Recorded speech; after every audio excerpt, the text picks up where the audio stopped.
खास करके आप लोग के लिए। कहिए बलराम जी घरे कि रही जाए कवनो कोना दिल में कोराया जा एमे पादो तो ए भैया गैस प्लांट एगरो मोहब्बत ही से हंसतिया। जो मंच पर मिले हैं उनके साथ चाहे हैं कि जैसे भी श्रोता खुश हो जाए, कोई भी लड़की हो, क्या टोकना है क्या रोकना है। मैं तो यही चाहता हूँ नेहा जी से, भाई तनी सुर देना भाई, कि दोनों एक संगे रहे के परान गवन करा के दे सजई बिरानी गवन करा के दे सजई बिरानी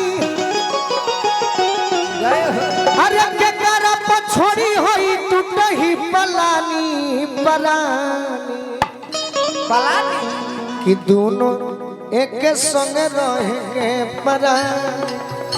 पियावा बहरा चल जाई तो मर जाइबू। हां जी के कर से आग मांगब के कर से पानी पानी पानी अखाला ऊंचा गोड़ परी अरे चढ़ली जवानी कि दोनों एक संग रहेंगे। कहत भिखारी सुना होई राजधानी कहत भिखारी सुना होई राजधानी। एक दिन कहे के परी नेहा पति मति फेरा अरे बिंधे चली भवानी परानी कि दोनों एक संग रहेंगे। अब रौरा कहीं रानी हे रानी ठीक बा भाई, हमारे स्किल दीजिए। अच्छा हम अपने स्किल में गाएंगे। माइक को अच्छा अच्छा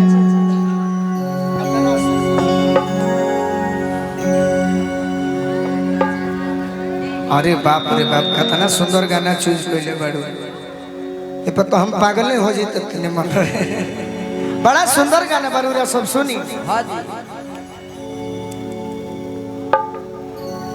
हेलो हेलो बाकी भाव से कही हो भाई, ये आग्रह बा, लड़ी हम ना लड़ो ना डराइए एनी आई। हाँ तो अभी आइए कीजिएगा ना कि बैठने जा रहे हैं। आप जैसा कहिए ओ भाई हरि जैसन कहब वैसन करे के तारा से डर बा आ तारा से कलाकारे नहीं खंडे रहला श्रोतो डरा गइल बा। नहीं नहीं डराने की जरूरत नहीं है। रहुआ जाए के बात सुन के कुछ रुचत नहीं खे। क्या आवाज है यार, क्या रहुआ है सामने कुछ और अब सुझत नहीं खे। बहुत सुंदर आवाज है। बेचैन बानी हम जना करार मत लूटे। का करी बोलो जवान जिंदगी के जज्बात है बुझत नहीं खे।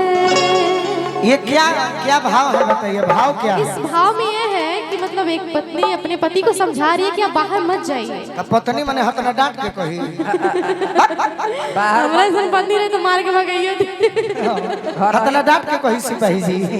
घर ही बाहर आइए ना, एक को बुला दीजिए। नहीं किसी को नहीं, अरे फंसा दिया आदमी। वहीं पर हम बम बिक दे। हां आप कह रही हैं तो कहिए। मैं एक थोड़ा सा कष्ट कर रहा हूँ जी इसी गीत को, हाँ अब बुरा मत मन जाई हो। ना ना तनी जगह बना के हमारे पास बा काहे नहीं खोड़त हम ओढ़ा ओढ़ा जल्दी ओढ़ा। तो जगह ये नहीं दे रहा हम इधर अरे जगह अरे कि रही जाए कवनो कोना दिल में कोराया जा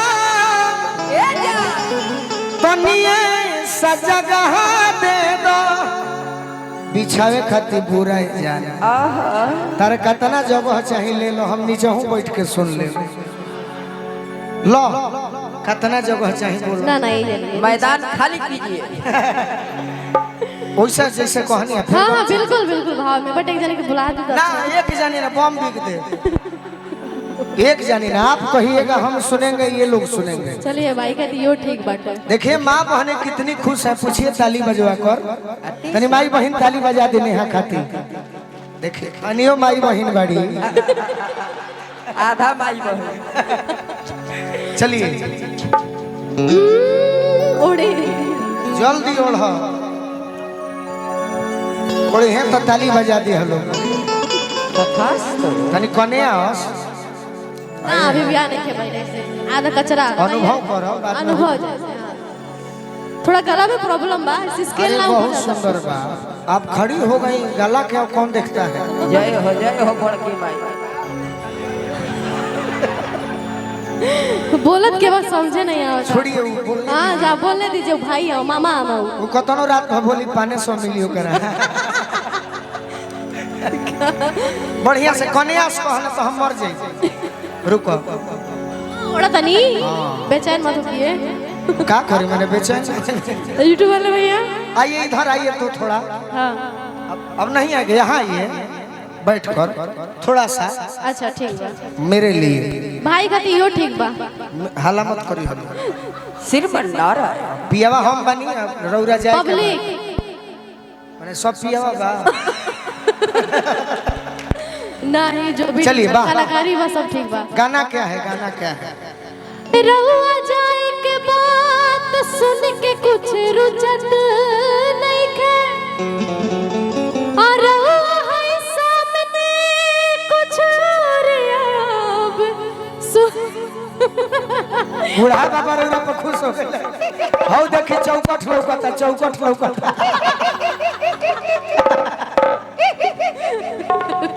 मुंह बंद कर लीजिए। आप पागल कर दोगी किसी को भी। चलिए सॉरी भैया, अब बैठा ना काहे हमनियों को हंसौने वाला। चापर गुड़ चापर गुड़।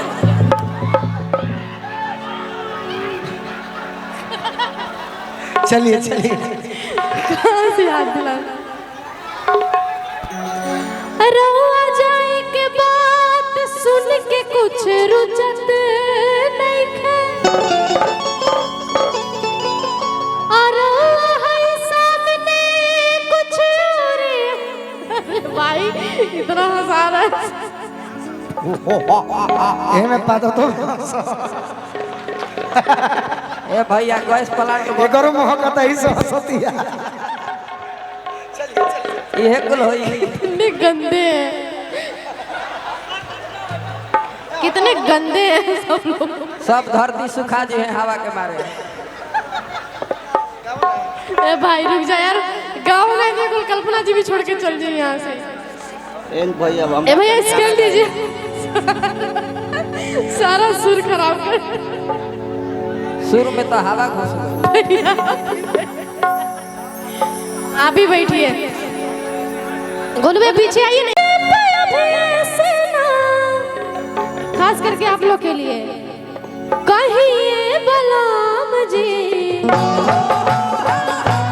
घरे छुट्टी लेके और कुछ दिन रहिए बलराम जी, घरे छुट्टी लेके और कुछ दिन रहिए बलराम जी। जाए नौकरी पर भी से ना,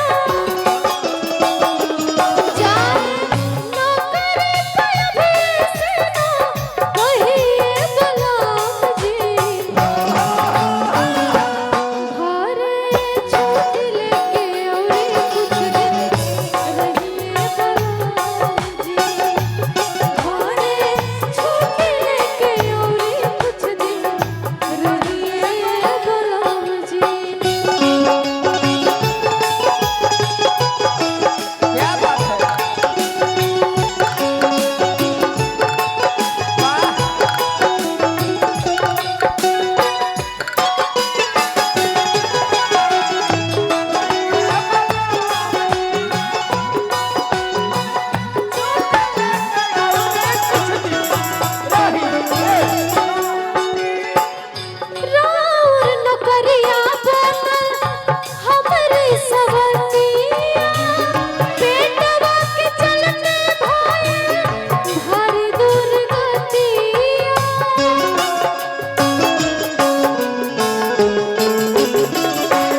अगर अच्छा ना लगा हो तो भी ताली, अच्छा लगा हो तो भी ताली।